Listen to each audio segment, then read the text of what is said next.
The mindset and the phrase that I've been embracing for this entire time has been purpose beyond. And it started out with me seeking to find my purpose beyond my service, where so many people, myself included, identify like these great days and years of our time in uniform. So many people in life identify, that they were at their top, they were at their peak, when they were in their professional careers. And it's not just about who we identify ourselves based off what we do, but how we identify ourselves in our lives based on what fulfills our purpose, our passion, our happiness, and taking something, again, that's just completely inconceivable or impossible to you and just shattering your own reality and saying that I can do this. Christopher Gabayan, how are we doing today? I'm feeling great, Austin. It's been a pretty busy week leading into a big week next week. But other than that, I feel great, feel energized, and feel grateful to be on here with you. Well, you've got a really big weekend coming up, and I can only imagine, kind of how things are feeling now that you're through the busy part of, I would assume the physical prep, and now you're kind of shifting gears to the logistics and the mental side of things. I would love for you just to open up the podcast, outlining, from a high level perspective, and we'll dive into it in detail throughout the episode. But what you are about to take on as a physical challenge, and you can even get into why you're doing it, because I know there's a much deeper meaning to it beyond simply the physical test. All right. Well, in 8 days from now, on November 9th, I will begin the journey of a 150-mile ruck march across my home state um, in New York of Long Island. So I'll be crossing from the east end of Montauk all the way across the island into Manhattan to cover 150 miles. And um, what this means to me in this huge year of mine with my transition out of the military, but greater in pursuit of creating this next chapter of life that I'm heading into is that we are so much capable of more.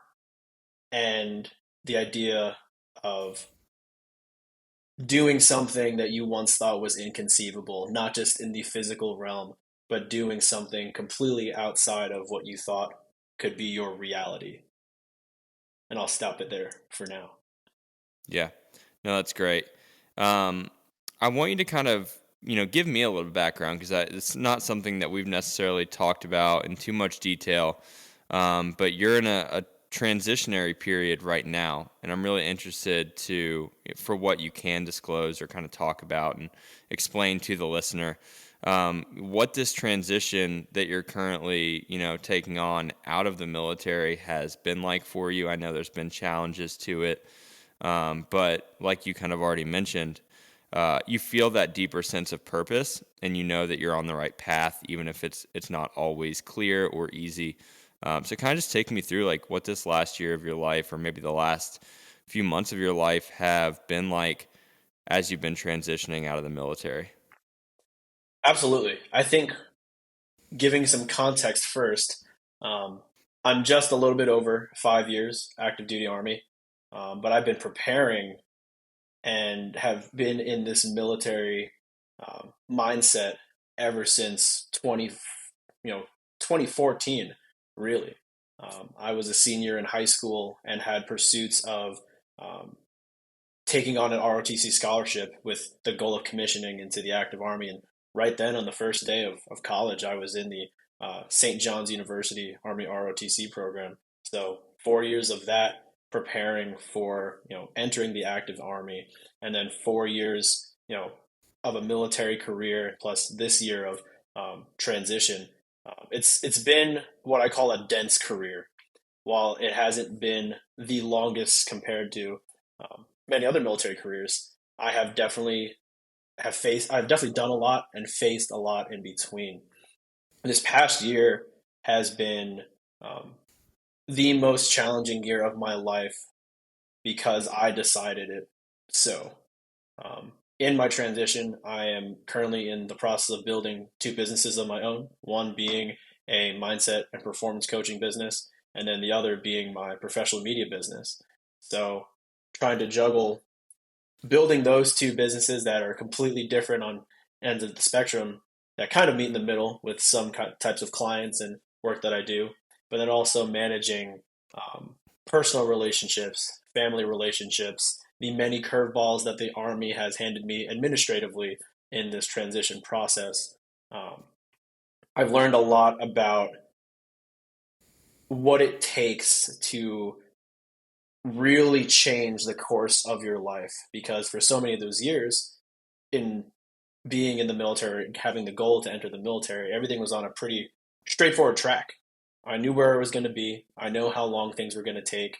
I knew what my requirements were to get to that next step. And for the past 8 years, I've been living in this life that's been pretty projected and pretty expected in regards to where I'm going to be, how long I'm going to be there, ranks, promotion, pay, financial stability, and I'm throwing that all out the window. I'm throwing that Hmm. all out the window and taking a chance in pursuing this life that I believe that I want to create.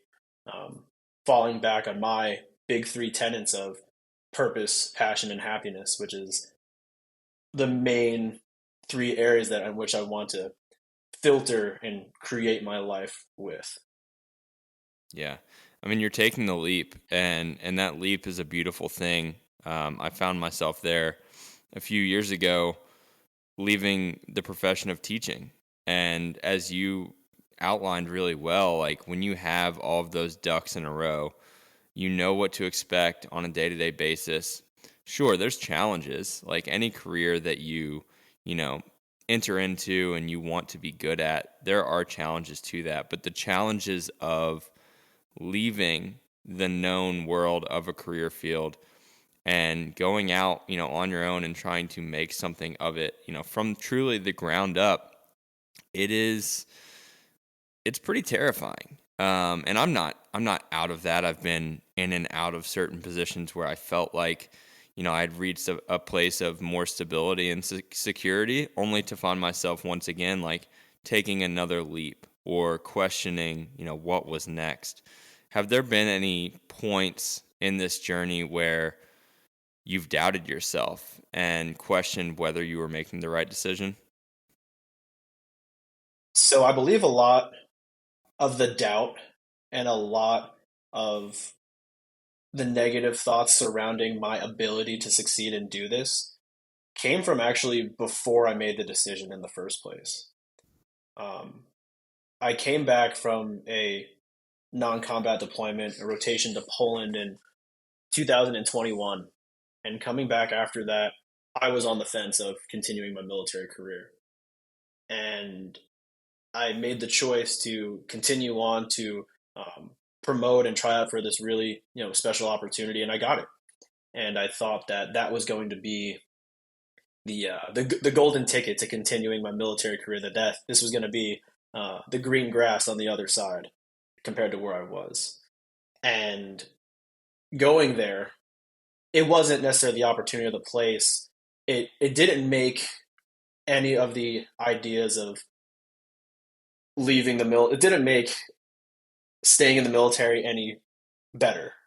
It was a great opportunity, surrounded by great people, really awesome job, but I still had this yearning to go ahead and do something outside because I just had so many other passions and pursuits that I wanted to go ahead and try. But that's where the doubt came in. I've always been a fan of photography and I used to do, little freelance jobs in college. And for the longest time during my active duty career, I just repressed my entire creative side because everything was so, tactically focused in terms of planning, organization, and leadership that I didn't have a creative side anymore. And so picking up a camera again back in 2022, I realized, wow, for one, I still love this. But then two, I like to think I'm pretty good. And Hmm. looking at what I could potentially do and seeing other people being successful, not just the media business, but in creating something for themselves that is able to provide. My goal in figuring out what I wanted to do was to create a fulfilling lifestyle first, in which I didn't believe I had a fulfilling lifestyle that would again provide as a successful career financially. So the purpose and fulfillment part came first in searching for that, and then the financial piece. Leaving the military is scary because we have a lot of financial things covered. There's a lot of, your pay is constant, your health benefits are taken care of, life insurance, everything that you think that you need to take care of outside of, your weekly expenses is taken care of for you. And leaving that stability, I haven't faced quite yet, but I know that it's coming. I've grown and been accustomed to a certain lifestyle, whether that's a financial lifestyle or personal lifestyle, that has brought me to a really good place. And I will be sacrificing a lot intentionally in order to give myself the time, the space, and the freedom to build these businesses. So all the doubt kind of came before making the decision, which that time actually was a whole year and a half of still going to my job, going to the course that I was in. And then one day I was almost forced my hand to make a decision. It was either continue on, and if I continued on, it would add on extra years of active duty service that I would be obligated to take, or get out now and serve one more year based off of the time I already owed, and then finish out.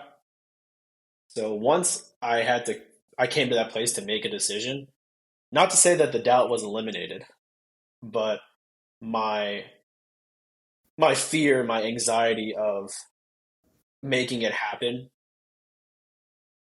I'd like to say was maybe 80% eliminated. And that 20% Hmm. of the time still comes when maybe I don't, get the ideal amount of clients, per month, when I can't find a paid job, where I put stuff out there and it doesn't, catch any attention.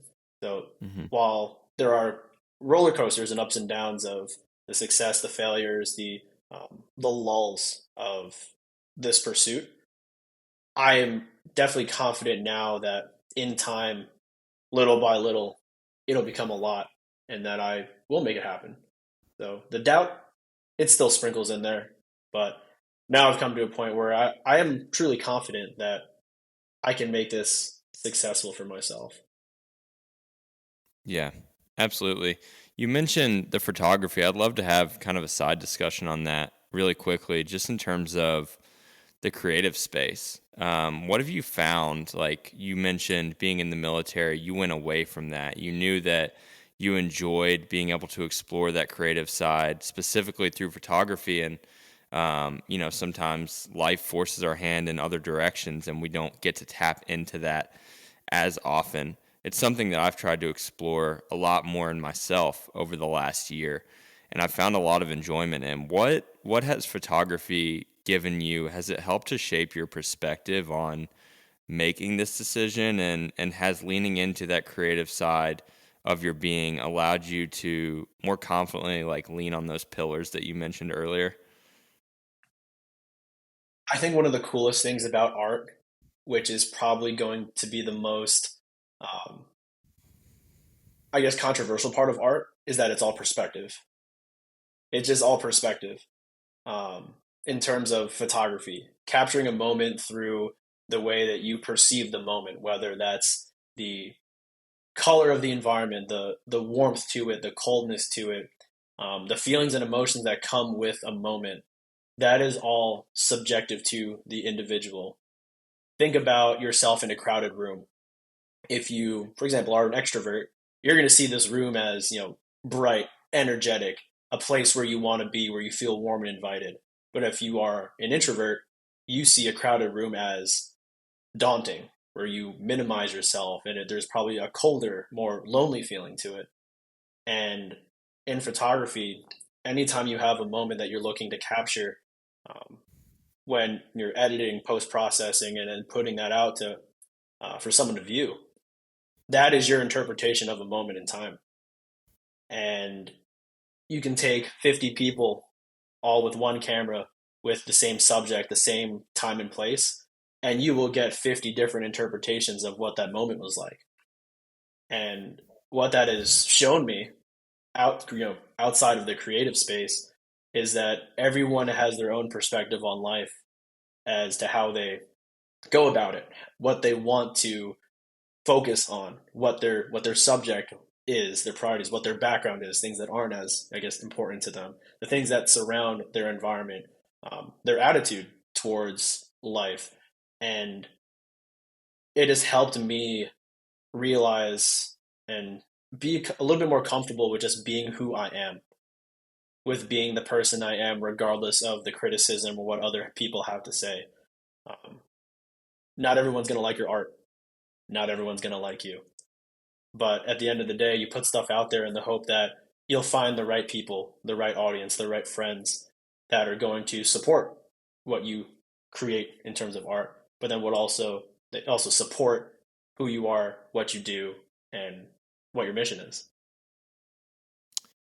As someone who does take beautiful pictures, Chris, I can attest to the fact that some of your pictures are really amazing, especially reflecting on BPN Ambassador Weekend and some of the pictures that you were able to take of that weekend. And then moving forward, I was following some of your work, and it's great stuff. And I'd be interested to hear like the value of skill and then where experience plays into that in a creative pursuit, because you were mentioning the importance of perspective, and that is definitely an interesting aspect of it. As someone who's not nearly as skilled as you are with a camera, I don't believe that I have the skills or the knowledge currently to always capture exactly what I want to capture in the way that I want to capture it. So what does that look like for someone who may be in the earlier stages of a creative pursuit, um, and just weighing those differences between the skills that you may or may not have versus the ability to gain experience in that creative act? Sure. First and foremost, thank you so much. I appreciate that.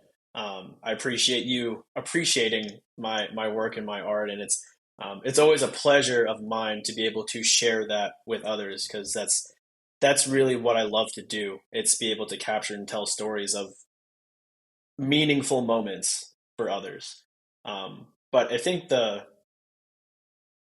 idea of I guess skill.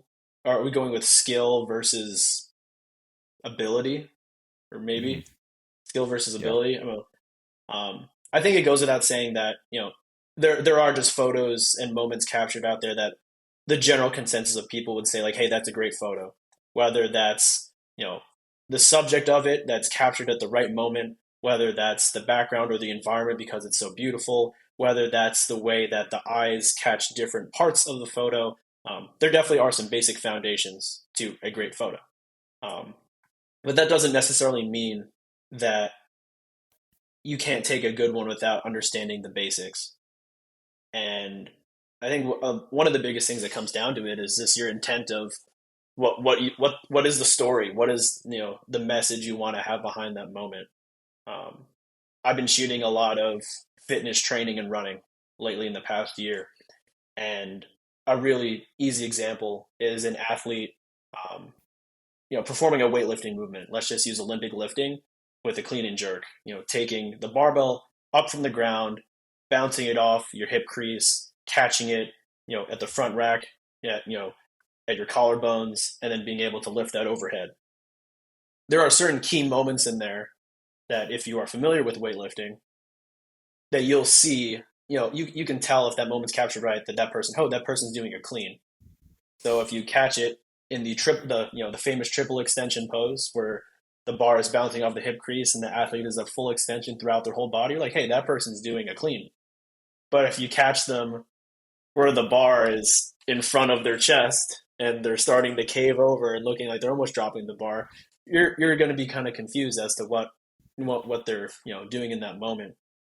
And so, with that being said, I think that for one, there is definitely some skill needed to capture the correct moment. understanding how to freeze a moment in time, whether that's freezing it as still as possible or freezing it with movement, and then understanding at what points is someone's going to look at that photo and say, hey, that means something to me. In the clean and jerk example, hitting that hip crease triple extension, like, hey, that person's performing a really good lift. Like their form's good, they're on point. But even in a greater moment, let's just say you're photographing a wedding and you're capturing maybe the couple standing hand in hand at the front of the ceremony, and maybe one of them blinks or one of them is facing a different direction and they don't look the happiest. Someone's gonna look at that photo and say, hey, this person was not happy at their wedding. But having, I guess, the intuition and also just general understanding of the subject that you're capturing, hey, you're going to want to wait until maybe the groom is telling their vows to the bride, or vice versa, and it's a flattering moment, and being ready to capture that. So the skill, again, to freeze a moment in time, to be able to utilize light properly to make sure that the subject is lit and they're focused on, but then also having the intuition or ability to know when that potential great moment is supposed to come. Yeah. Yeah. Familiarity sounds like a really important aspect of that, and almost educating yourself and anticipating what you want to capture from that moment. And I would assume that that's all based out of experience, or at least, getting accustomed to the environment that you're going to be in. Let's go back to your transition out of the military, the leap that you've taken into entrepreneurship and these two businesses that you mentioned earlier, but kind of stay on that same tone of familiarity. Um, when we take these leaps, it's like we can oftentimes feel like we're on our own, or maybe that we're the first people to tread these waters, even when we know that's not the case. Have you seen kind of like this leap represented in your own life? Do you have someone or people that you're able to look up to see like as an example of taking that risk on themselves and taking that step forward into uncomfortable waters? Because I know for me, it's always helpful to have a role model or someone that I look up to, or even just to rely upon like my upbringing, and saying that like this is a value that I hold dear, and it's why I'm making this decision, and it just makes you more convicted in that pursuit. Do you feel like you've had that, and has it influenced the decision that you've now made to really go all in on your passion and these pursuits? Absolutely. And I will kick all of that off with the magical world, the crazy world of social media. I mean, I think I could trace this all the way back to 2020 when I started intentionally posting with a purpose of trying to be more vulnerable and put myself out there. I think as humans, we all just at some points in our lives, or maybe throughout our lives, we just want to feel seen, heard, and understood. And as a young military officer, single at the time, recovering from a major injury, um, I had so many different areas of my life that I was pursuing, but I had channeled a lot of it into fitness. And so I started putting out my goals and this recovery that I was going through at the time, and just sharing that with people. And I would do a monthly update on how I was doing. This slowly grew into meeting other people, whether in the military or pursuing other difficult things, and growing into the fitness and wellness community that you and I met through and that we share together. And so, fast forwarding to these past couple of years, I definitely have just looked up to people like you said that carry this conviction and carry conviction with a purpose or passion to do something that they love, or that they feel so strongly about to put out there because it's something that they believe in. And one of the people that I clung onto so closely was our great friend, Mr. Joe Rinaldi. And him and I became friends, of course, and we were just friends for, you know, a little while. And just recently, this past December 2022, I reached out to Joe and he formally became my business coach. And seeing what he did and leaving his full-time job to pursue something that he loved to do, and it wasn't just the coaching aspect of it, but the aspect of helping others, of serving others, the idea of walking alongside someone to get to where they want to go and accomplish what they want to do. Um, Something about that called me. I entered the military to serve a greater purpose and to be part of something larger than myself. And in my time, I definitely have scratched that itch. But in the past couple of years, I believe that God has just pulled me and called me to just serving others in a more direct capacity, or serving others with a more genuine and authentic direction that wasn't just large scale military leadership. So I really clung on to Joe, and ever since then, we've taken a lot of time together to dive into, one, why I'm doing this, but also two, who am I looking to help, who am I looking to serve. Um, but I'll tell you, as much as I felt supported by people like Joe, people like you, and a lot of the friends that we have in our communities, um, I never felt more alone than when sharing this with my military peers. When people are so focused on the next promotion, the next job, the next deployment, and here I am talking about not just leaving the military, but slowly start introducing, hey, I want to be able to do this for myself. I want to be able to create this, to build this, to do this on the side. A lot of people look at me and it's like, hey, how do you have time for that? Or like, I wouldn't do that. Or, we work so hard Monday through Friday, sometimes Saturday, Sunday. Like, hey, why don't you take it easy?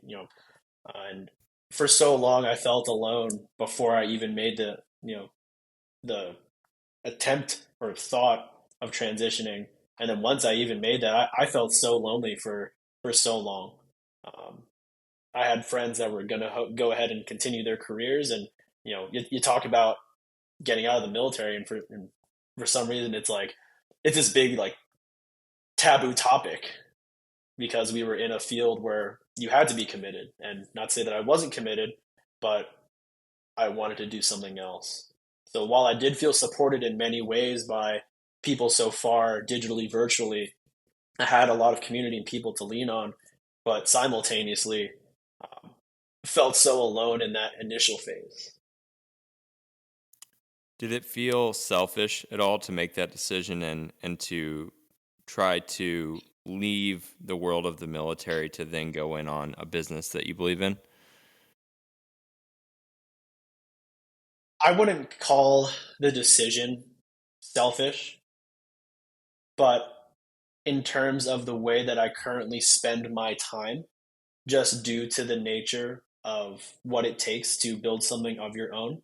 I do feel selfish sometimes with um, the amount of time that I do take, the amount of hours that I spend working towards um, building this business. And oddly enough, the work that I do will always directly benefit someone else, whether through coaching or media. But selfish in most ways to the people that are close to me that aren't clients, um, to people that aren't directly benefiting from what I do. Um, and one of the people that has not say suffered from that the most, but has felt that the most directly has been my girlfriend Courtney. And we've worked it out. It's definitely buffed out, but the initial hit of changing the dynamic of my life to doing so much work on the computer at home on the weekends and needing to maybe take a call or two um, when we should have been together. We're currently long distance, and so quality time is just one of our biggest priorities together. So it was a little rough at first, but now I've worked it out enough where if she comes to visit me or I go to visit her, I try to front load a lot of my work beforehand or push it off till after we're together. Um, and it's difficult because I want to be able to devote as much time with her as possible.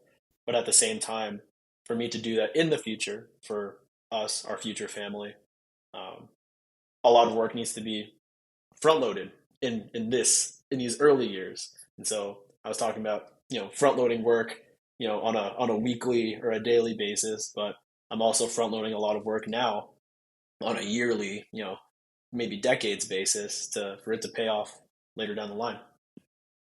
Oh yeah, absolutely. And I think that we both know that the decisions you're making and the work that you're doing is not a selfish act. And I asked that question, on the heels of you mentioning the discussion you had with Joe regarding who do you want to serve. But I have found it interesting over the last year or two in trying to invest in a higher purpose, a purpose that maybe, when in college or when making a career field decision for your professional life, um, we're not always encouraged to go all in on ourselves. We're more so encouraged to, get in alignment and follow under the vision of a specific business or career field. And it's interesting when you see that higher purpose for yourself, but the people around you may not see it. And you have to almost double down on the vision that you have for yourself, but those feelings are still there underlying all of the work that you're doing, that maybe this is selfish. Maybe I'm sacrificing too much, and maybe this purpose that I thought was there isn't truly there. And it's just like you have to continue, one foot in front of the other. And, as you mentioned with your relationship, and we've had this discussion together personally, like these sacrifices hurt and it takes a toll on relationships. And it's a process of learning and just realizing where you're falling short and trying to refine your process in a way that you can continue to show up as your best possible self in many aspects of your life. And I know that it's always easier said than done, but you'll never know and you'll never grow if you're not in it, if you're not fighting that good fight that you believe in. And I feel like, when you're doing something that you truly believe in, and when you're living out the values and the core pillars of your life that you've established, that's where you're going to get the greatest commitment and the greatest quality of work. And I would imagine that you kind of feel that is like now that you are shifting that tone to something that you want to give 110% of yourself to, you're in a position that you're ready to, embrace all of that discomfort for that higher purpose. I agree with a lot of that, and I'll go back to something you said, about midway through there. Um, Making that decision to transition out and pursue something on my own was one of the hardest single decisions I probably have ever had to make, because deciding to join the military in the first place, now looking at it, was probably the second hardest decision I've ever had to make.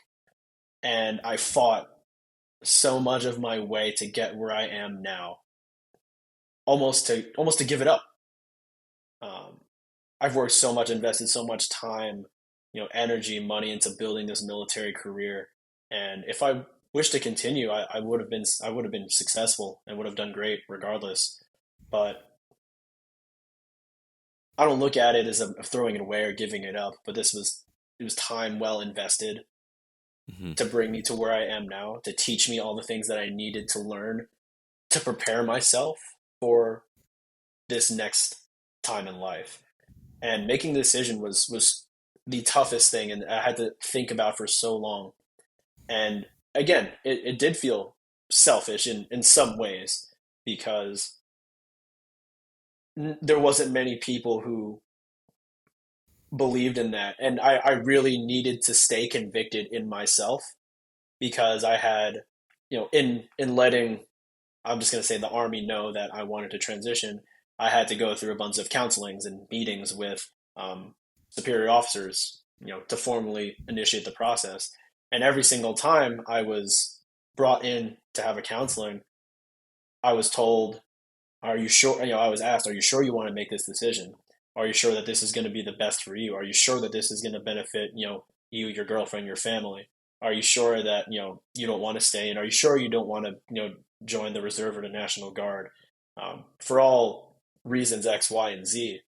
And while at the moment, there was little um, parts in there that made my decision seem like a mistake or made it seem like I shouldn't have made it. I had to remain firm, knowing the reasons why I had to make this decision in the first place. And that's what got me through. Doubling down on that when when the people directly around me weren't doing it for me. And it was such a hard initial time. And then even after that, the place where I worked, where I was, where I have been working, everyone kind of looks at you and almost shuns you because like, hey, that's just the guy that's getting out, not Mhm. thinking that I can provide value somewhere else, so that I don't, you know, that I can't provide value, that I can't be, meaningful at the workplace, even though I'm getting out. Really, I'm not saying it was the most difficult time, but it was definitely unexpected uh, from a professional standpoint. I'll tell you that. Yeah, the question of "Are you sure?" might be one of the most simple yet hardest questions to answer in life, because it's like, you get that initial jolt of energy from a vision, and then from like making that decision to go all in on yourself. But then it feels like every day thereafter you are asked, "Are you sure? Are you sure? Are you sure?" Even if no one's asking it, like something happens in your life where you're like, "Am I really sure that this is what I want? Am I sure that I should be doing this?" And you truly have to continue forward. You have to say, "Yes, I'm sure I made this decision, and I know it was the right one. And I'm going to continue to prove to myself every single day that the decision I've made is the right decision for me." And you have to say no to something to be able to have that larger yes. And it sounds like that's what you've been doing for the past, year of your life. Is I have to say no here, and I have to make this transition so that I can, answer the call for that larger yes in my life. 100%. And I have to remind myself sometimes of one of the biggest reasons why I'm deciding to leave is that I have come to a point in my life where I want to be 100% responsible for my success or failure. And not Mhm. to say that throughout past chapters of my life I haven't been, but in pursuing anything in a larger organization or anything with with a structure that you have to submit to, you can do as best as you can. You can perform at your best every single day, every week, every month. And that still doesn't necessarily guarantee that you get what you expect or get an equivalent of what you've worked for, because nothing's ever guaranteed. And not saying that transitioning out, that everything is going to be 100% in my control, but at least I can choose every single day to put in my best effort to serve people the best that I can, to make decisions that I know could potentially be risky, but that I've put in the thought to weigh out the pros, the cons, the potentials of success and failure, and know that that falls back on me because of just the large organization enterprise of the army.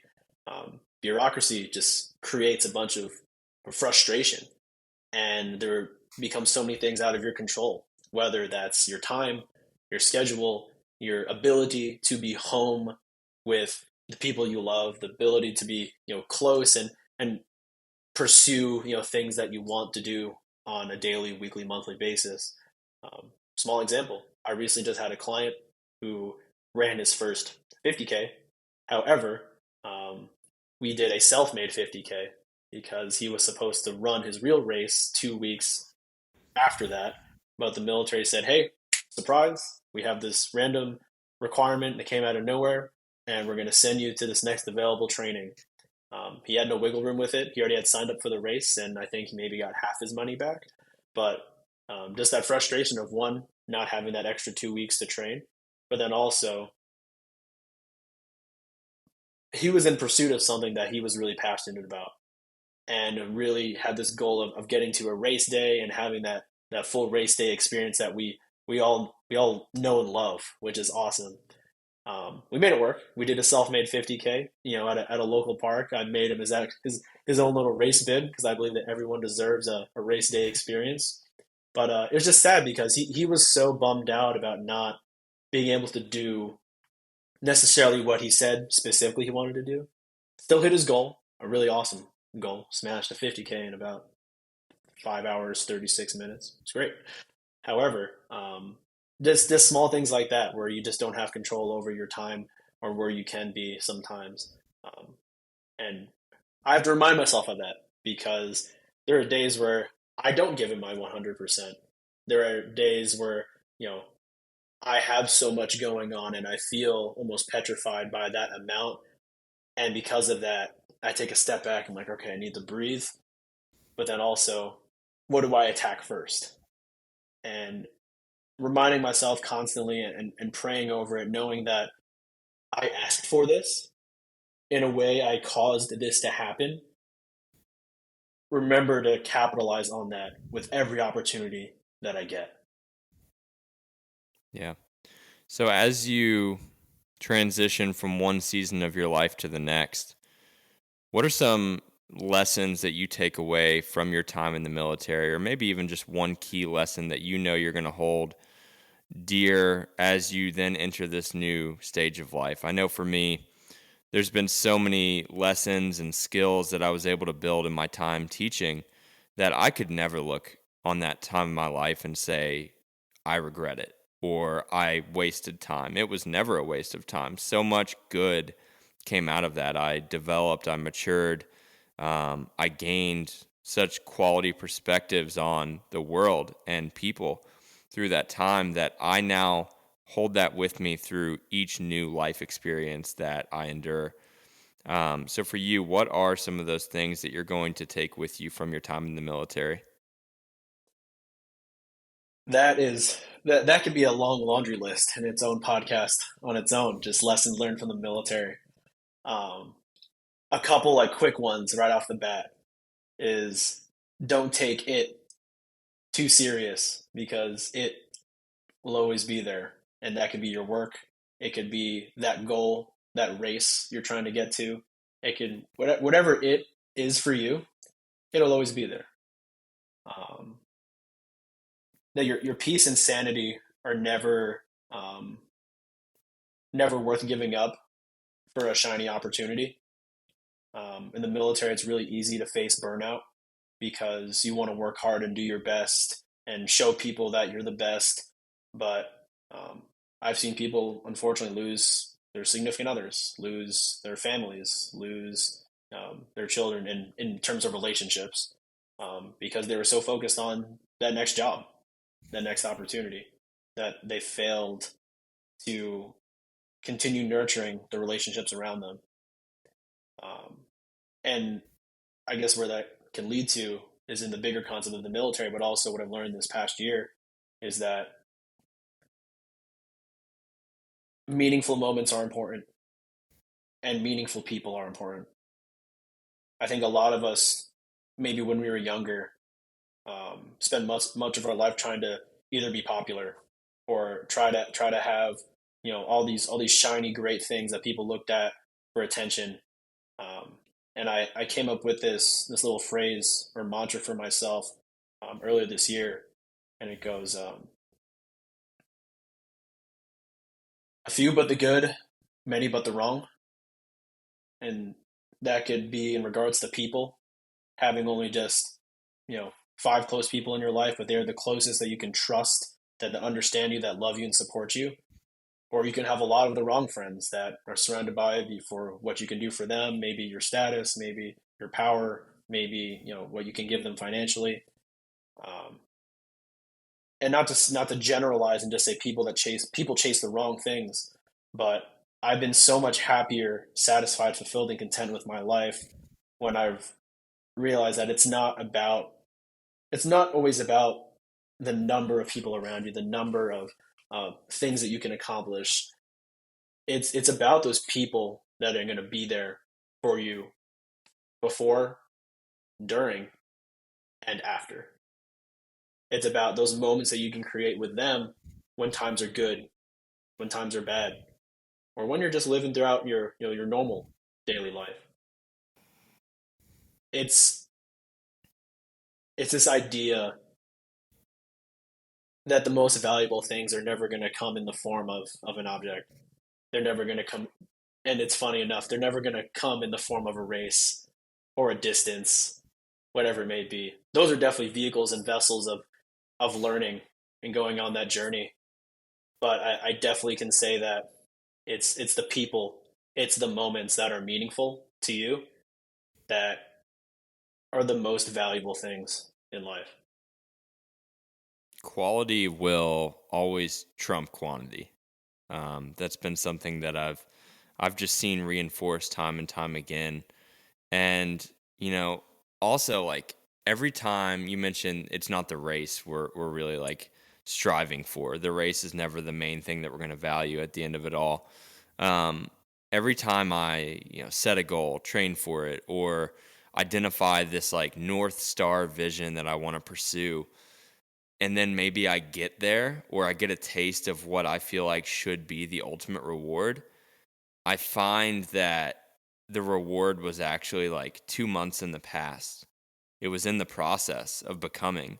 It was in the moments where I was uncomfortable and having to discover these lessons about myself. Because when you get to the end, and obviously, you know, with each, end or with each accomplishment, we then set a new goal and begin on a new process and journey.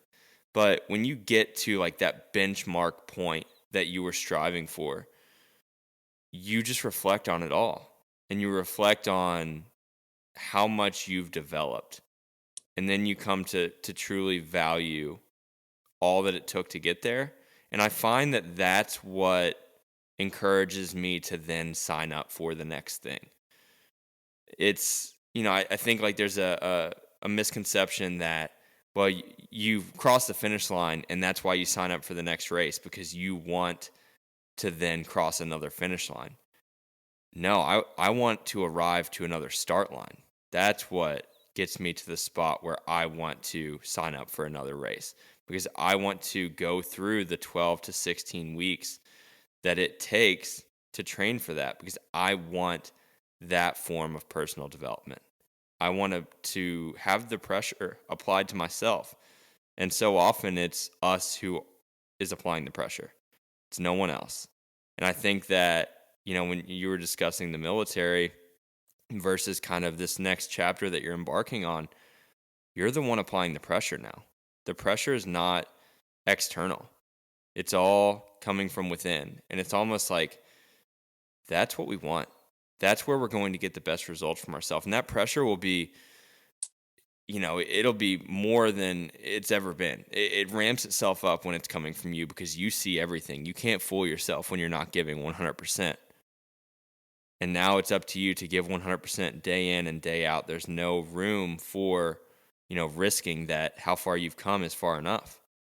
You've got to continue forward. You've got to continue making that impact, and you're the only one who can do the work.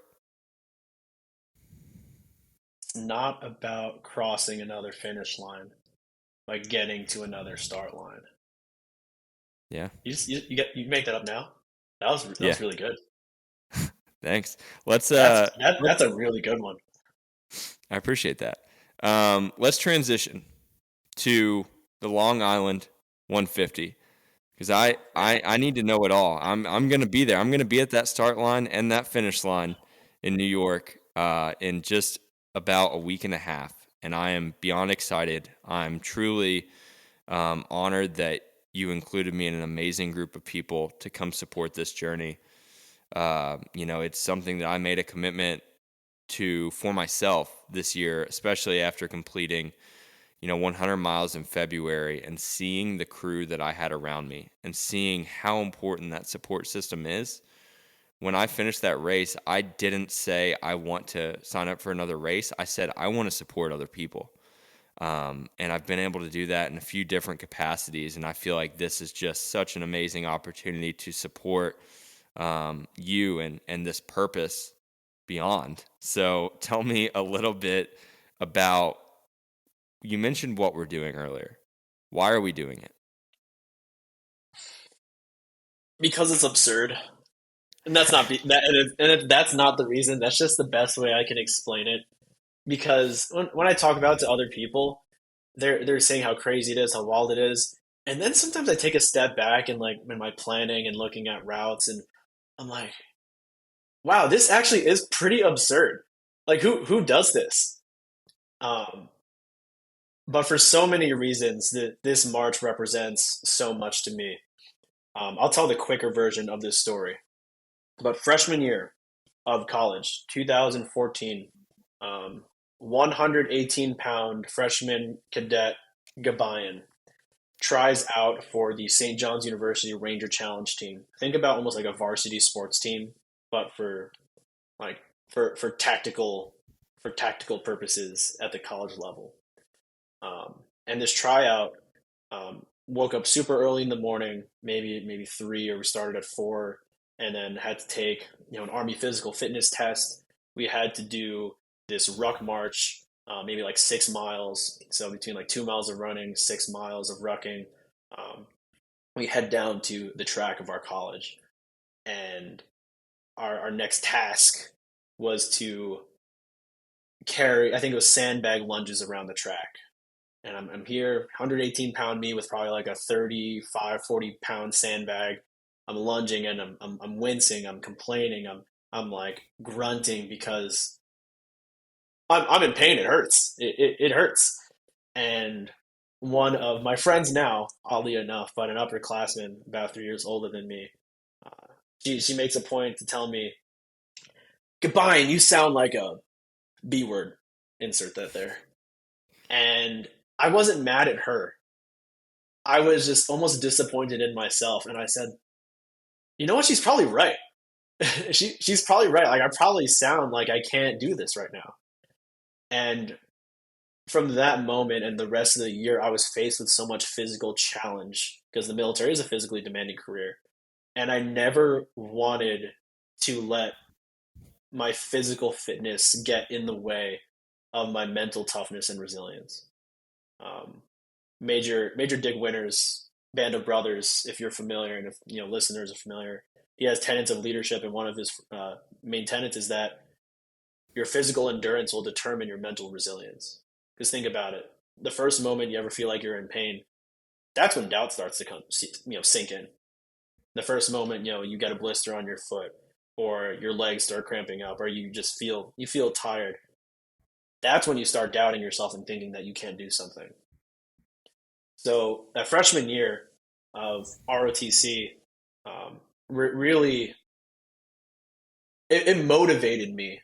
I know we talk about the differences between motivation and discipline, but it really did motivate me at first to not, excuse me, let my physical weakness be become a weakness overall. In the military, there's a standard of a 12-mile ruck march with a 35-pound pack, dry plus water, plus equipment, plus helmet, plus a rifle. And to complete that within 3 hours. That's usually like the main military standard. And when I first heard about that, I'm like, 12 miles, like all this stuff. I'm barely 118 pounds and I have to put on, a third of my body weight on me. Like, there's no way I can do this. There's no way. But slowly but surely, I guess it was more like a spike and increase, and then kind of growing a little bit more. I just got thrown into the fire of ruck marching, of moving with equipment on, but just doing so many things tactically oriented, through the military. And I started to put on weight, which was definitely needed.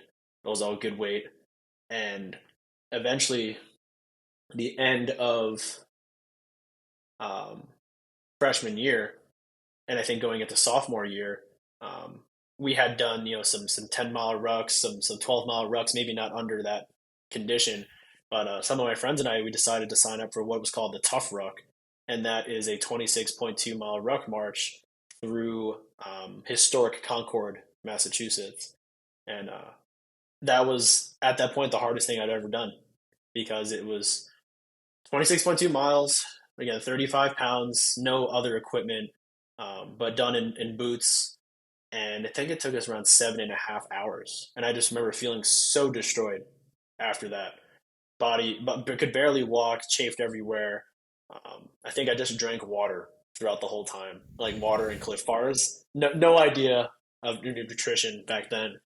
And I just remember how beat up I felt after that, but then also how proud and accomplished I was knowing that I'd been through that. And throughout many other exercises, many other field trainings that we had at St. John's, we actually did a lot of ruck marching throughout New York City. And one exercise was, I think, 24 hours over a 20-hour period where we went from our school in Queens all the way into Manhattan, ending up in Central Park. Imagine a bunch of small, not Army cadets in uniforms conducting an ambush in the middle of Central Park with their hands up near their face, yelling "bang, bang, bang." It was the most ridiculous thing ever. But you know, going through that physical stress and doing that within New York City was always something to remember um, in my time in school. Flash forward, all these years of doing crazy endurance events, multiple Murphs in a day, my first 50K, my 50 miler last year, and all other distances of races in between. It was actually October of last year where I had sent a Snapchat to one of my, I think it was one of my best friends, and I say, I've had this crazy idea of rucking across Long Island for such a long time because of school and that inspiration that it gave me. And I think that next year, 2023, can be the year. And what there would have been no better of a time to do this, just given everything else. And so after finishing my 50-mile race back in December of last year and thinking about how this year was going to go, I always say do things for a deeper purpose, or this is for a deeper purpose. Throughout all my races, they're always connected to something or for a reason to support a community, to fundraise, to do something. But with my transition, I wanted this to really mean something. As ruck marching is a foundation of soldiering in the army, I wanted to make this kind of like a final flag, a final mark of my time in the military. Do something as we say, super hua. It means kind of like very hardcore in military terms. Um, do something super hua one more time, and we'll see what we can do with that. And thinking about why I wanted to do this, why I wanted to endure this kind of feat, and understanding the pain that's going to come with not just the training but the event itself. Um, I started mirroring this ruck march with my life in choosing to do challenging things and choosing to suffer and choosing to sacrifice in order to get to a greater place. And it soon became a lot less about the miles and the event than what this means to me. And my you alluded to it earlier, but my the mindset and the phrase that I've been embracing for this entire time has been purpose beyond. And it started out with me seeking to find my purpose beyond my service. Where so many people, myself included, identify like these great days and years of our time in uniform. So many people in life identify, that they were at their top, they were at their peak, when they were in their professional careers. And it's not just about who we identify ourselves based off what we do, but how we identify ourselves in our lives based on who we are and not just our careers and our jobs. What fulfills our purpose, our passion, our happiness, and taking something, again, that's just completely inconceivable or impossible to you and just shattering your own reality and saying that I can do this, I can do something. I don't need to just spend the rest of my life in the military where I don't feel fulfilled. I can take control and make the choice to exit and build the life that I want to create. You, Austin, not wanting to, be in teaching where you thought it was the original purpose for you, and seeking out your own purpose beyond, and you know, bouncing. I think you've lived in like what, three different places in the past 3 years. Yeah. moving all over the country, trying out and maybe realizing that this wasn't the place for you, but then making the choice to go out and pursue something else that could be a better opportunity for you and your family and the people around you. And what I really want this to mean to other people is that if you are in a place in your life, whether that's professionally, personally, with yourself or with others, that you are not content with, that you're not satisfied with, or you just have that gut feeling that you want to do something else or more, that the first person that's going to stop you is yourself. And you need to look beyond that and make the choice to go out and chase it for yourself, because the potential is that it's waiting for you. That opportunity, that time, that space, that career, it's waiting for you. And purpose beyond, for me, means transitioning out of the military and pursuing, entrepreneurship and building a business. But it doesn't always mean dropping everything just to go do something else. It could just mean taking a chance that is safe, that is calculated, that is something that you can handle. And I think something similar in a way is like, hey, you don't, to be physically successful, it doesn't have to be a marathon. It doesn't have to be an ultra marathon. It doesn't have to be 150 miles. But if you're in a place where maybe you're a little unhealthy in whatever aspect that is, and you just putting in 1 mile as compared to zero, that's your purpose beyond. That is looking towards improving your life, growing because you're doing something that is challenging, something that you may thought was impossible or inconceivable, but then getting to a place where you're growing and you feel more satisfied with what you do on a daily, weekly basis and your whole entire life. It's a really beautiful message, and I know it's one that resonates with so many people. It certainly resonates with me. It really does come down to first and foremost believing that there is a purpose to pursue, and when you have that, you can then instill the urgency necessary to take the actions to get there.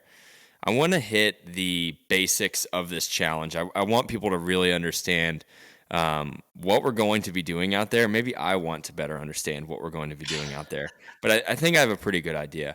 When this episode comes out, I think you mentioned earlier, we're recording about 8 days before the beginning of this challenge. When this episode comes out, you'll probably be about 2 days out from beginning this challenge.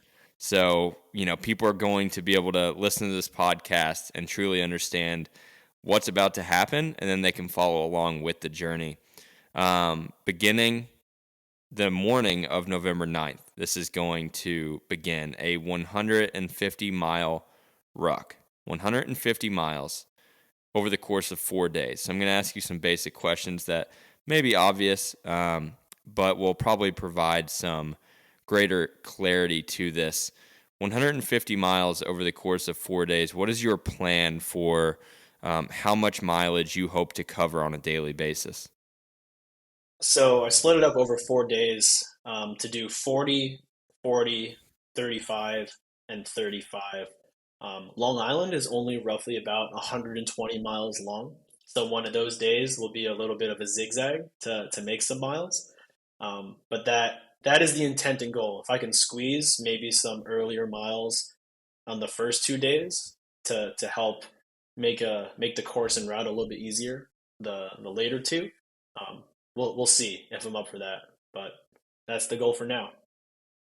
And kind of explain what it means to ruck, what you've got in your backpack or your ruck. I'm assuming backpack's an awful term for rucking, but what you have in your pack and kind of what that entails and how it's different from simply hiking or maybe trying to even run this distance.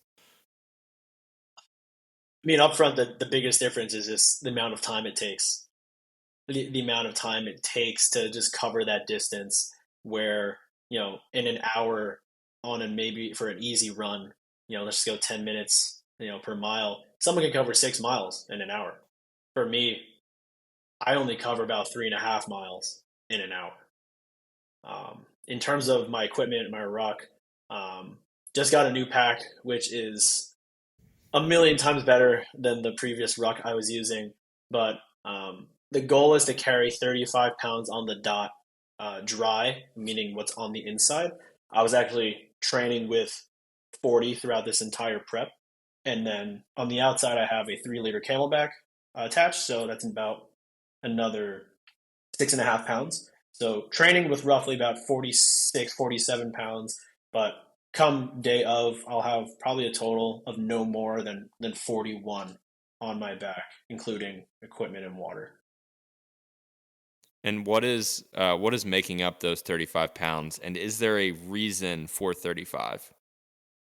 35 pounds is the military standard of dry weight, so I definitely wanted to hold true to that. Um, if you go to certain military schools, there's usually a certain packing list of equipment, clothing items that you need inside.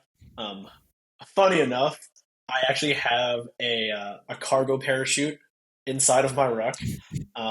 In my one of my previous jobs, I was a platoon leader and executive officer of a rigger company, a parachute rigger company, and our goal and our capacity was to conduct airdrop. So imagine Call of Duty, package falls from aircraft with a parachute, comes down. That happens in real life, and we would drop things like vehicles, excavators, dump trucks, all this heavy military equipment. And it's a beautiful sight to see. But I actually have an old cargo parachute in my ruck that a friend got for me. I don't know if I'm supposed to have it or not, but I have it. And it makes up almost 35, and I have a couple other things in there. Great. Um, Selfish question potentially. I know we're kind of gonna try to treat this like maybe an ultra marathon with some pacers for you out there to provide some positive morale and also just help us stay on pace for the daily goals. Uh, do we have a rock on our back too? Not a ruck, but I will have. I guess I'm just going to call it an emergency bag. The great thing about this is that we're always going to be so close, and compared to an ultra race where things need to be fast paced, um, we have the opportunity to be more deliberate here. So I'm never going to step off not having the things that I need with me. And so in like an emergency bag, I'll probably throw maybe an hour's worth of fuel, which is only maybe two more, kinds of snacks, and then maybe a spare water bottle. And then the idea is to pass that bag off between the pacers, and then whatever you would like to, a pacer would like to bring on with them. So it'd probably be no more than, 8 pounds. So not rucking fully, but definitely we'll have something. But you'll be able to stand up a little more straight than I will for sure. Yeah, absolutely. Um, and tell me a little bit about the route because we're not shutting down roads here. We are truly hiking across Long Island. So just from I can only imagine the logistics and planning that have gone into this from your perspective, but give our audience an idea of what's going to happen and what this is going to look like on a mile by mile basis.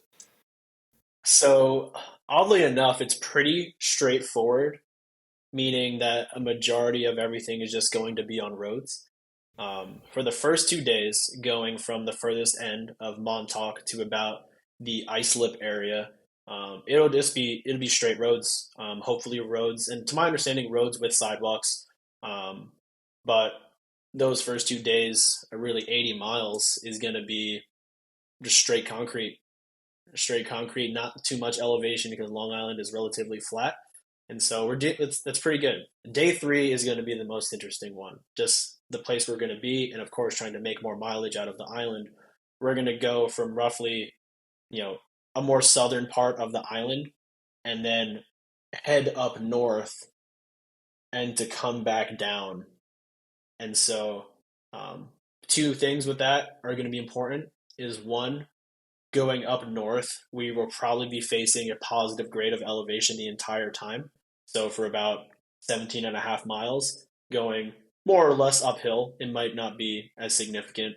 Um, but then We're either going to, depending on how crowded it is or the options, we're either going to take a bike path, which is going to be, paved road or concrete asphalt, um, for a good amount of that trip going north and south, or that there is I call it a trail system, but Long Island's not really known for its trails, but it should be like packed gravel or a more manageable dirt type trail. So not too bad, but it's going to be interesting based off if and when it rains, if it snows in New York, to seeing how accessible those paths are.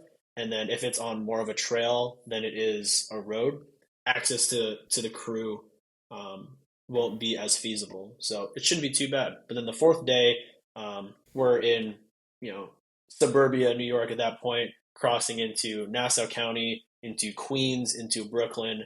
Really excited to cross the Brooklyn Bridge with the crew as much as possible. And then we enter Metropolis. We enter Manhattan, and we're gonna kick it up to not Battery Park, to Washington Square Park first to make some more distance, and then cut to the west end of Manhattan to try to hit either the Park Path or one of the main avenues to make it all the way down to the southern tip of the island of Battery Park.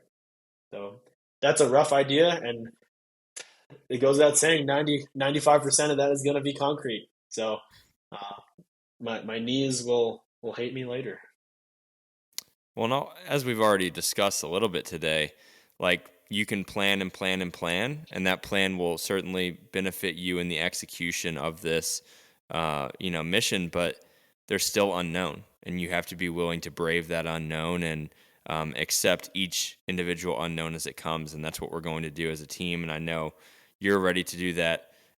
Leading from the front. Tell me a little bit about the training for this challenge. What's been your longest ruck so far? The longest single day was a 42-mile ruck, and that, in terms of moving time I was actively walking, marching, was 13 hours and 1 minute.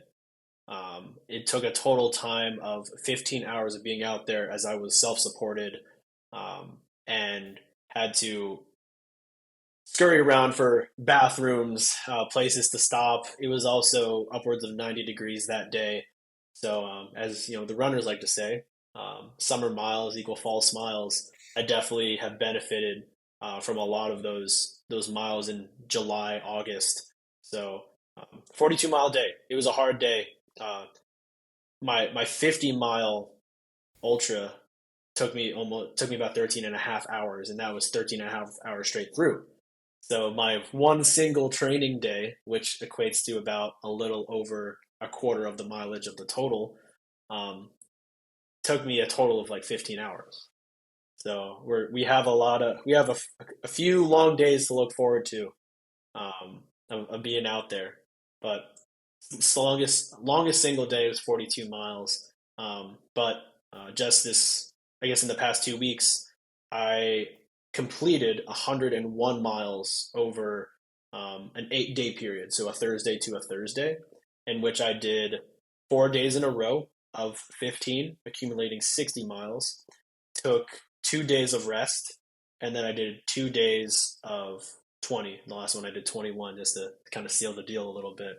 But 100 miles in 8 days roughly, to give myself an idea of what that volume could feel like. And I'd like to say it was a success. It was a really good success in understanding how I feel, what my body reacts to, the fuel that I need. And I'd like to say if I was doing that well on my own, I think we're gonna be I'd like to say moving and grooving with a whole crew. Yeah, getting into the ultra endurance space, and I know you coach as well, is really interesting because there's so many different ways to prepare yourself. And it's really important that you like explore a few of those avenues. So you mentioned, that long single day effort is crucial, but just as important is the ability to stack heavy volume days back to back or over a short period of time because you begin to recognize, I would assume, in your case, I would assume that you begin to recognize the things you'll probably see come up during this challenge, the problems that you can try to plan for and prepare for before they actually come up the day of. But if you just lean on, a few single day efforts and you don't see what it's like to then wake up the next morning and get back out there, you may miss, a few really important noticings and lessons learned that can help to mitigate some of the issues you're experiencing throughout this challenge. This whole prep has been trial and error, as to what you said. There aren't many people out there that have completed multi-day long distance rucks, and the common theme between the people that have is just taking care of your feet, and that was one of the biggest battles. I think I sent you guys a photo of my feet. Um, I think after just a 20-mile day, where I didn't necessarily have, my foot situation figured out, and my skin was torn up, blisters, skin coming off, chafing in my feet, and it was awful. But I have found what I believe is my 98% solution that takes care of a lot of the friction, the blisters, the skin. Um, so that was the biggest thing. Trial and error on my feet, just being able to increase the longevity of that, but then also fuel, because I'll tell you, fueling for long distance rucking um, was definitely different than running. When get excited for this challenge kicking off and you look forward to beginning this march over the course of 150 miles, what do you see? Like what are you envisioning in these days leading into this challenge? I'm honestly just really looking forward to making it a party with ten really awesome people, because something that I really learned about myself and faced was I can do this stuff. I can do the physically hard things, but it became so hard mentally because I was spending so much time alone. A single training day at a certain point after crossing the 26.2 mile mark, um, those days just became so long of doing 26-mile ruck, a 32-mile ruck, 42-mile ruck, multiple days. Just spending so many hours alone just out there, but also coming back to my house and being alone for the most part. And I have a dog, and he's great. Echoes the man, but not being able to share that with anyone. One of our other crew members, Kyle, I was fortunate enough to go spend a 26-mile day with him up in Richmond, Virginia, and I'll tell you the feeling of being there with someone else makes so much of a difference, because at least at points you can distract yourselves from how much you're hurting with conversation, with making a joke, and even when you're both suffering at a certain point, at least you're doing it together and and actually motivate each other just a little bit to see it through.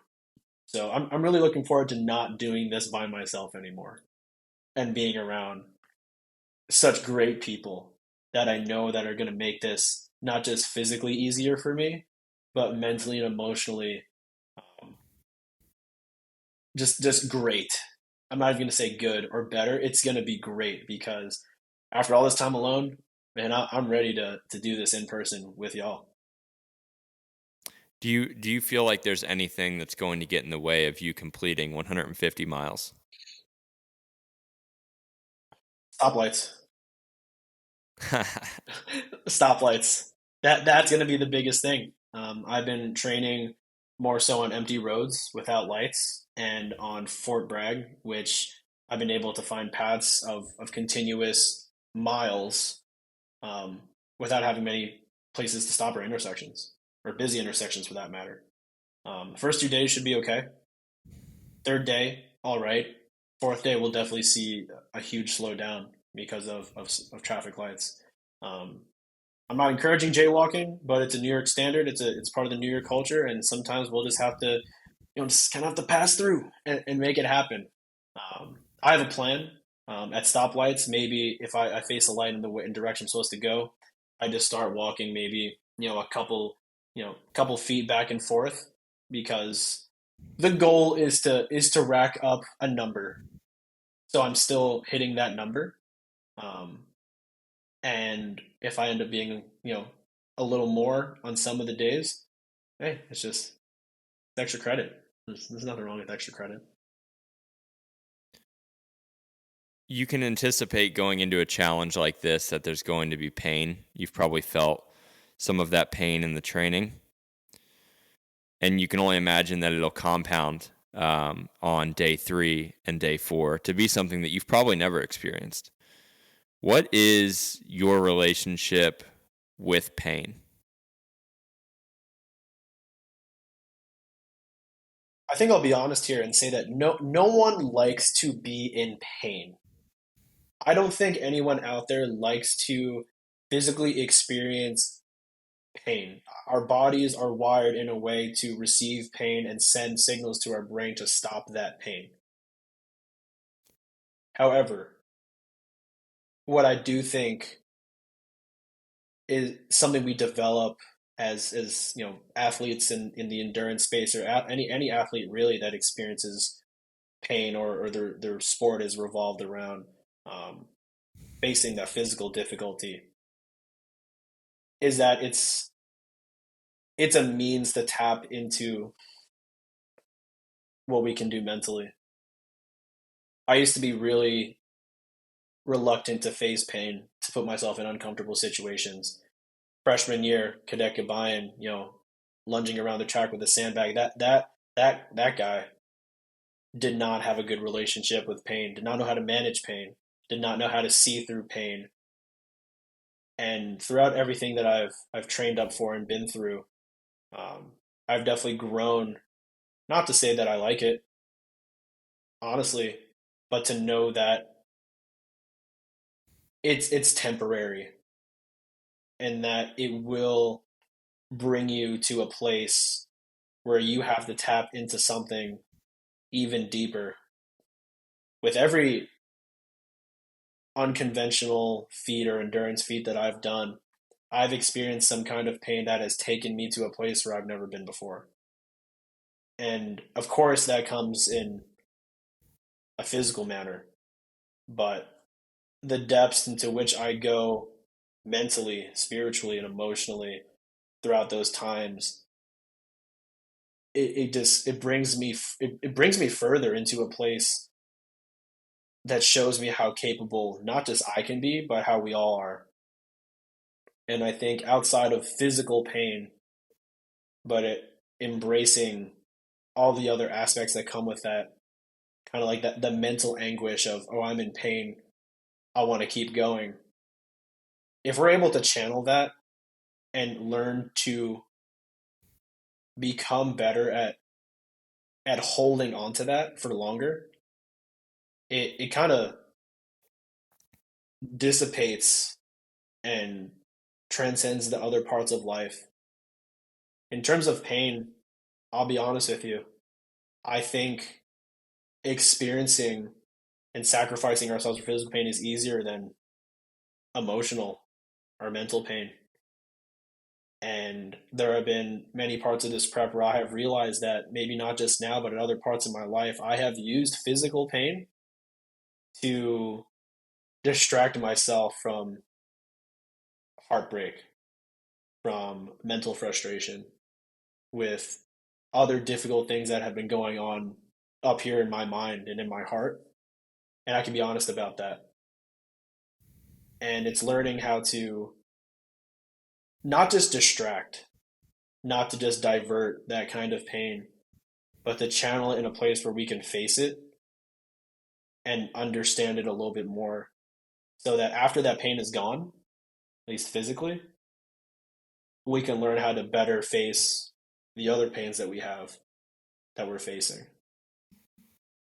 Yeah, I definitely relate to that. Like, you have to ensure that you're taking on these physical challenges as a means to strengthen the mind and not avoid the challenges of the mind. There's a Seneca quote that's definitely made its rounds around social media, but I think it's really applicable here. It says the body should be treated more rigorously, excuse me, that it may not be disobedient to the mind. I think it really applies to what you're doing. I mean, you're strengthening your mind as the body breaks down, the mind strengthens, but you do have to be intentional about that. I know throughout your prep on those longer ruck days, there have been Taylor Swift songs sung, but there have also been tears, of emotion and realization and um, perspective.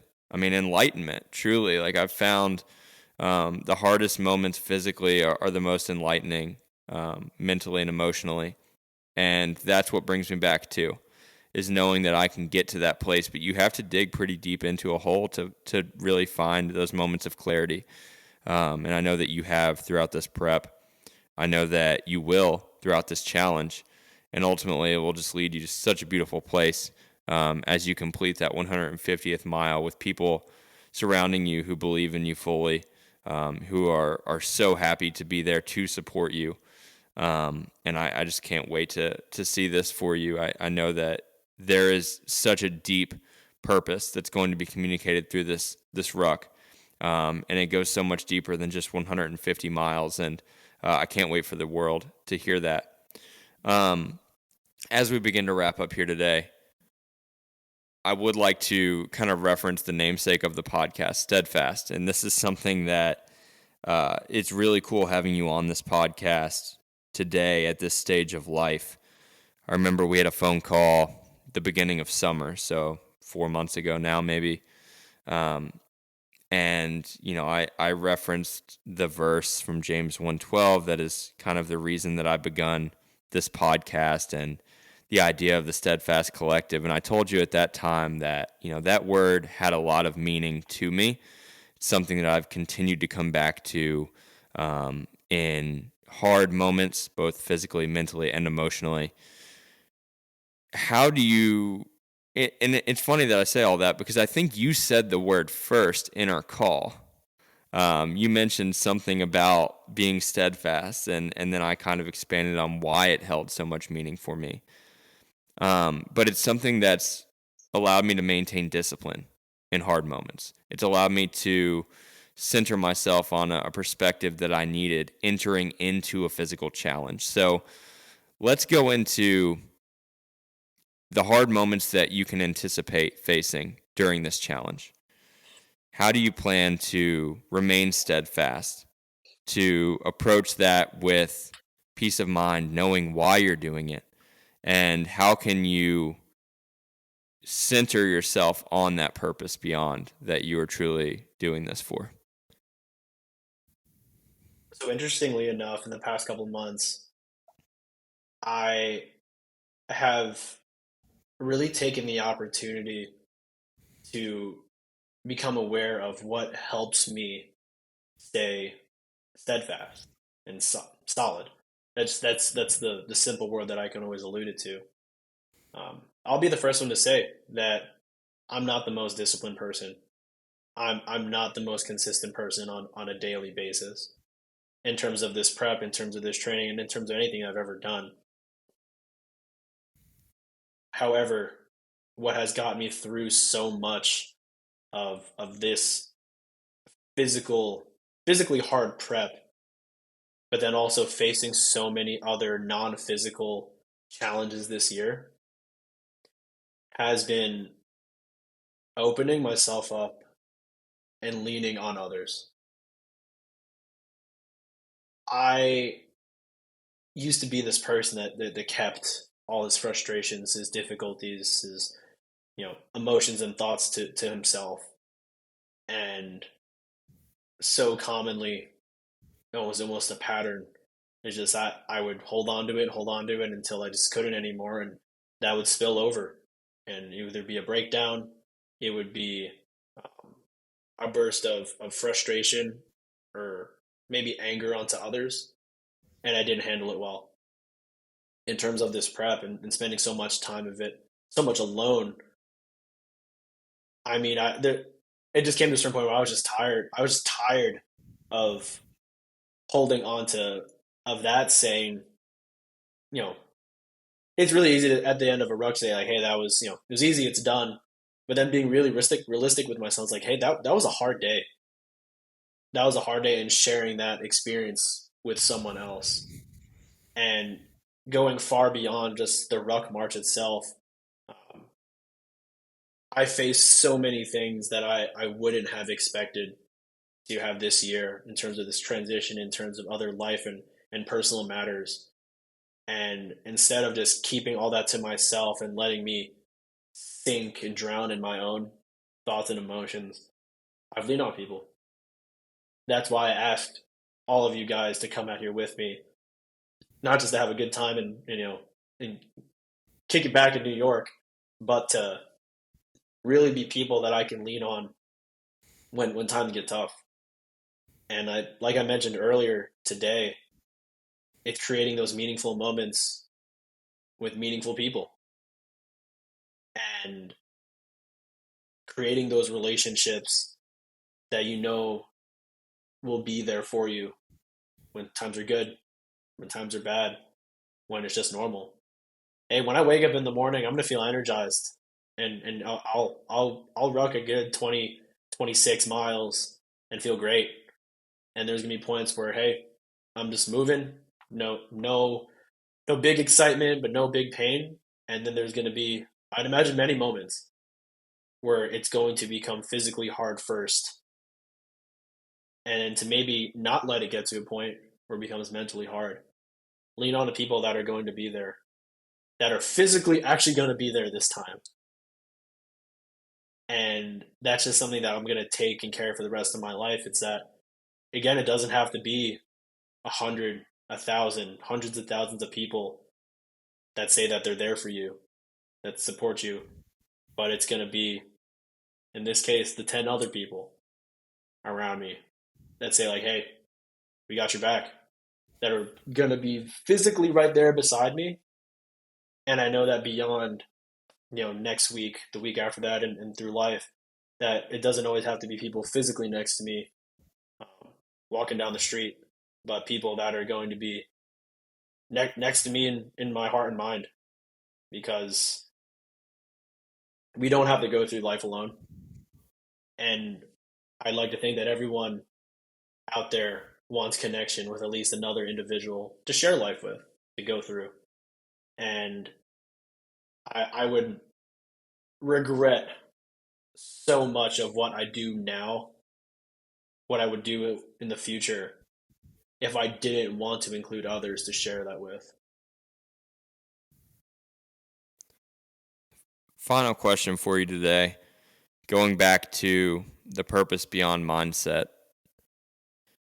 what words of encouragement would you give to someone who is in a place that they know is not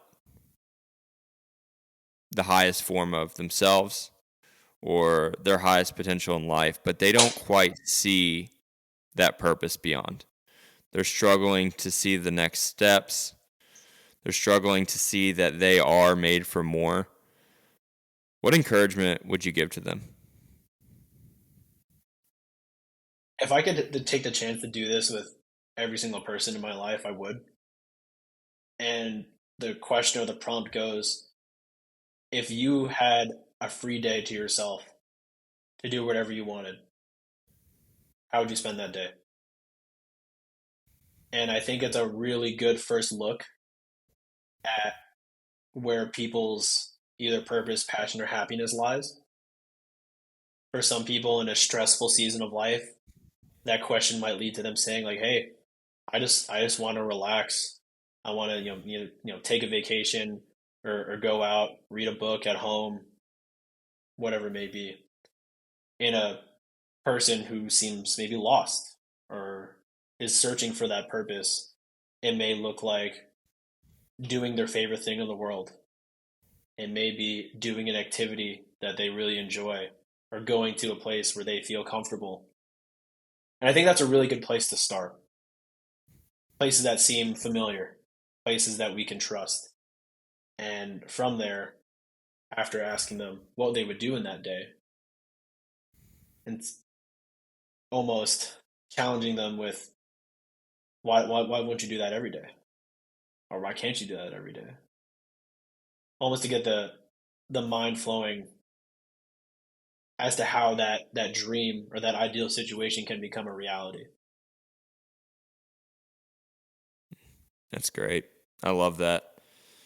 Well, Chris, the next time that we talk, we'll probably no, I'm wrong. We have a meeting later this week. It's on my calendar, and I won't forget. But all that to say, I'm really excited to be in New York to support you. You have an army behind you. I'm happy that we have the same weird concept of what a party is, and I'm excited to be a part of that party in New York in just over a week. I have no doubt that you are going to continue to communicate such an important message to the people around you, and then far-reaching through social media as well. You are just like one of the most kind, well-intentioned, good people I've ever met. And I'm so grateful for the opportunity to support you in all that you're doing. Proud of you for taking the leap that you've taken in the past year to go all in on yourself, because it is truly the right decision. You're going to change lives through that decision. So thank you for taking the time amidst a very busy week of your life to sit down for this podcast. I'm so excited to share it with everyone who will listen, because I know there's been so many amazing takeaways. So thank you so much. Well, Austin, thank you. I appreciate you. I appreciate the relationship and friendship we have built over this past year. And I'll see you in New York.